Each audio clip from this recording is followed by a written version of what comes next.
Hi everybody, this is Arima Chaturvedi, your geography educator at Drishti School. तो आज हम करने वाले हैं माइंड मैप सीरीज का एक और chapter which is planning and sustainable development. चलिए तो शुरू करते हैं फटाफट से ये चैप्टर और in next 10 minutes we are going to end this. ठीक है, it will be very short and sweet.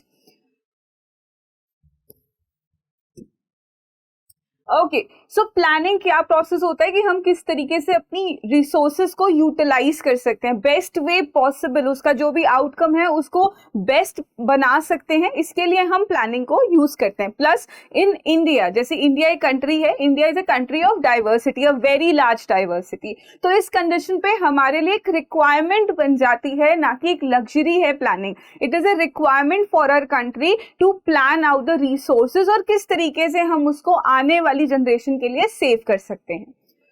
Moving forward, it involves setting goals and developing strategies to achieve a balanced development. Balanced development का मतलब ही ये है कि अगर हम आज अपना डेवलपमेंट कर रहे हैं तो कहीं ऐसा तो नहीं उसकी वजह से फ्यूचर जनरेशन पीछे रह जाए, उसका डेवलपमेंट कभी हो ही ना, क्योंकि डेवलपमेंट और रिसोर्सेज दोनों साथ साथ चलते हैं, hand in hand, right. Next, in India planning was adopted after independence to reduce regional disparities and promote welfare. कोशिश ये की गई थी कि किसी भी तरह इंडिया में डाइवर्सिटी, ये जो हमारी नॉट अ गुड टर्म, ये जो अलग अलग रीजन्स हैं जिसमें अलग अलग डिस्पैरिटी है रिसोर्सेज को लेके, वेलफेयर को लेके, वेल्थ को लेके, वो सारी चीजें रिड्यूस हो सके. प्लानिंग कमीशन 1950 में सबसे पहले सेटअप हुआ था. उसके बाद 2015 में इसको नीति आयोग ने रिप्लेस कर दिया. Now NITI Aayog is an institute जो कि आज इस टाइम पर इंडिया में जो भी प्लानिंग होती है वो सारी चीजें वही करते हैं. But NITI Aayog is itself not a term, ये एक अब्रीविएशन है और ये अब्रीविएशन का फुल फॉर्म क्या है ये आपको बताना है in the comment section below. Now moving forward, we have two types of planning. Planning की हमारे पास अलग अलग स्टेजेस होती हैं. पहला है सेक्टोरल प्लानिंग. सेक्टोरल प्लानिंग का मतलब है जहां पर हम सेक्टर्स के ऊपर ध्यान लगा रहे हैं, कंसंट्रेटिंग ऑन द सेक्टर्स. हम सेक्टर्स के अकॉर्डिंग प्लानिंग करेंगे. जैसे कि एक एग्जांपल लेते हैं, जो हमारे FYPs थे, इनिशियल FYPs, वो बहुत ज्यादा इंडस्ट्रीज पे फोकस थे. फर्स्ट FYP हमने जो फर्स्ट ईयर प्लान बनाया था, फर्स्ट 5 ईयर प्लान, उसमें हमने फोकस किया था एग्रीकल्चर पे. बट फिर आगे आने वाले टाइम पे हम बहुत ज्यादा इंडस्ट्रीज पे फोकस्ड हो गए. तो ये कैसे हो गए? सेक्टर प्लानिंग हो गई. इसके according targets specific sectors of the economy, aims at development of a particular sector across the country. जैसे ग्रीन रेवोल्यूशन आया, कौन से सेक्टर के लिए है? प्राइमरी सेक्टर के लिए. Industrial policies I second sector यानी कि सेकेंडरी सेक्टर के लिए. Does not address regional imbalances directly. अब इसमें कहीं पर भी इंडस्ट्रीज हो उनके लिए same rule, same policies implement की जाएंगी. नेक्स्ट हम आते हैं रीजनल प्लानिंग पे. रीजनल प्लानिंग हमारे mainly region specific, regional specific planning होती है. जैसे मैं पर्टिकुलरली बिहार के लिए कुछ स्पेसिफिक प्लानिंग करूं, जो पीछे पिछड़े हुए एरियाज हैं अगर उनके लिए कोई प्लानिंग की जा रही है तो वो भी हमारी रीजनल प्लानिंग का हिस्सा है. एग्जाम्पल्स हैं हमारे पास हिल एरिया डेवलपमेंट, DPAP और CADP. ठीक है, ये कुछ हमारे पास एग्जाम्पल्स हैं. मूविंग फॉरवर्ड, अब ये कमांड एरिया डेवलपमेंट प्रोग्राम क्या है? ये मेनली वाटर यूज एफिशिएंसी को इंप्रूव करने के लिए और इरिगेटेड एरियाज को और डेवलप करने के लिए हमने प्रोग्राम लॉन्च किया था. कैसा प्रोग्राम है ये? स्पेसिफिक एरिया को कंसंट्रेट कर रहा है, स्पेसिफिक एरिया पर कंसंट्रेशन कर रहा है और इसीलिए इसको हम क्या बोलते हैं? CADP यानी command area development programme. Next है drought prone area programme, DPAP, जिसको मेनली हम इसलिए यूज करते हैं या फिर इसलिए लेकर आए थे इम्प्लीमेंटेशन के लिए ताकि हम सॉइल मॉइस्चर को कंजर्व कर सकें, एफॉरेस्टेशन और पेस्चर डेवलपमेंट कर सकें. हमने देखा था, पढ़ा था कि पेस्चर का जो लैंड है, ग्रेजिंग लैंड, वो कम होता जा रहा है, डिक्लाइन होता जा रहा है, जिसकी वजह से जो हर्डर्स हैं उनको बहुत बड़ी प्रॉब्लम आ रही है. So this was the plan for those people. Next is hill area development program. Mainly hilly regions पर ये focus करता है, ecology, forestry, because they are very good in diversity of flora and fauna. तो उस पर भी ये हमारा program focus करता है. These program focus on regions mainly जो backward या vulnerable consider किए गए हैं. एक एग्जाम्पल है हमारे पास, राजस्थान के थार डेजर्ट से एक कैनाल सिस्टम फ्लो करता है और ये जो फ्लो करने वाला सिस्टम है इसको हम कहते हैं इंदिरा गांधी कैनाल। ठीक है, कहाँ से आता है ये? हरके बराज से शुरू होता है, जहाँ पे रवि और व्यास मिलती हैं, दो रिवर्स, और उसके बाद धीरे धीरे ये जैसे ही राजस्थान के अंदर एंटर करता है, इसका मेन टारगेट क्या है, क्योंकि एरिया टारगेटेड है, रीजन स्पेसिफिक है, तो इसका टारगेट है जो हमारे रेन फेड जोन्स हैं या वो जोन्स जो एरिड जोन्स हैं, डेजर्टी जोन्स हैं, उन एरियाज में किस तरीके से इरिगेशन पॉसिबल की जा सकती है। has transformed desert into agricultural land। अब इस एरिया में आज के टाइम पे वीट, कॉटन, ग्राउंडनट की कल्टीवेशन होती है, जहां पर किसी भी चीज की cultivation in the past possible नहीं थी। किसकी वजह से? इंदिरा गांधी कैनाल की वजह से।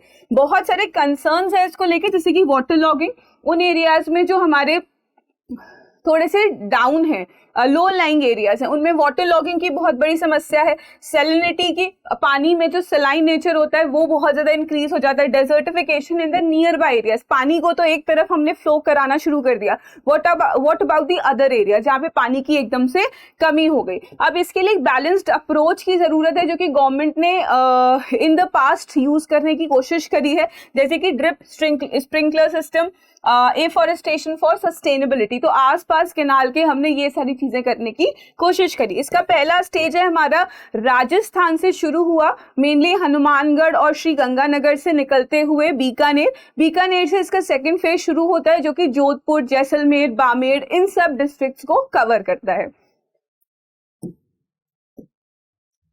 Next we have sustainable development। Now sustainable development that meets the needs of the present without compromising the ability of future generation। क्योंकि resources अगर आज present हैं तो इनको कल भी present होना पड़ेगा for the next generation's development।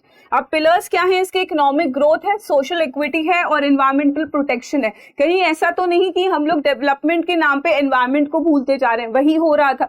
तो उसके लिए ही आई sustainable development। और sustainable development के ये 3 टारगेट होते हैं कि ग्रोथ होती रहे, ग्रोथ को स्लो डाउन की बात नहीं हो रही है, सोशल इक्विटी मेंटेन होनी चाहिए और साथ में एनवायरनमेंट को प्रोटेक्ट भी करना बहुत ज्यादा जरूरी है। इंडिया बहुत बड़ा चैलेंज फेस करता है क्योंकि एक रैपिड ग्रोइंग इकोनॉमी है, पर हम एनवायरमेंटल कंसर्न्स आज भी फेस कर रहे हैं बहुत ज्यादा। हमें पता ही है कि इस टाइम पे AQI कहाँ कैसे जा रहा है, राइट। स्ट्रैटेजीज हमारी हैं कि हम मेनली नॉन कन्वेंशनल सोर्सेज पे डिपेंडेंट हो जाएं, क्योंकि आज भी हम बहुत ज्यादा % कन्वेंशनल सोर्सेज पे डिपेंडेंट हैं। मेनली इसमें टारगेट ये है कि हम कम्युनिटी पार्टिसिपेशन कैसे भी करके इंक्रीज करें। Now this is a case study of Bharmour, Chamba district का एक एरिया है हिमाचल प्रदेश में। इससे बहुत सारे क्वेश्चंस आते हैं। This is very very important, but this is important for case study.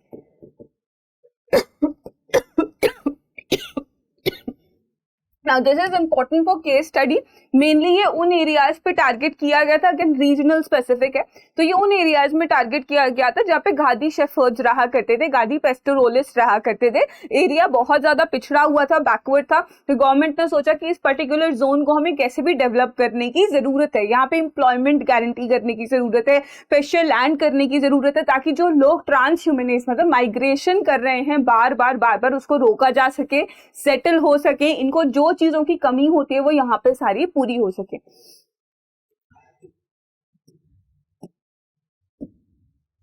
Next we have planning in India. अब प्लानिंग कमीशन से हम नीति आयोग पर तो आ गए। अभी हम ये कंफ्यूज हैं कि हमें सेक्टोरल या रीजनल प्लानिंग कौन सी अप्रोच लेनी चाहिए। तो मेनली ये होता है कि हमारा प्रॉब्लम क्या है, उसके अकॉर्डिंग हम अपनी अप्रोचेस चेंज करते रहते हैं। Target area programme addresses backwardness. तो जो हमारी बैकवर्ड एरियाज है मेनली अगर उनको टारगेट किया गया है तो हमारे टारगेट एरिया प्रोग्राम्स हैं। इंदिरा गांधी कैनाल जो है it is one of a canal जो कि हमने पूरा डेजर्ट को ट्रांसफॉर्म करने के लिए यूज कर लिया है। I guess we are done with this as well. Okay, so that's all for the chapter. Thank you so much for watching the video. If you think कि वीडियो थोड़ी सी slow है तो 2x पे चला लो. If you think कि video बहुत ज़्यादा fast है तो 0.5x पे चला लो. देख लेना. But this was just a video for your rapid revision. बाकी I'll be coming live every day at 11 AM on Trishti School. भूलना मत, ध्यान से अलार्म लगा लो. Rapid revisions हो रहे हैं आजकल. Please don't miss out on the live sessions. Like, share और subscribe करने के लिए तो मेरे को बोलना ही नहीं पड़ेगा क्योंकि वो तो आप लोग कर ही देंगे. So thank you so much. That's all from my end. All the very best for your exams. अब एग्जाम की तैयारी को और बेहतर करने के लिए हमारे चैनल को लाइक, शेयर और सब्सक्राइब करना ना भूलें.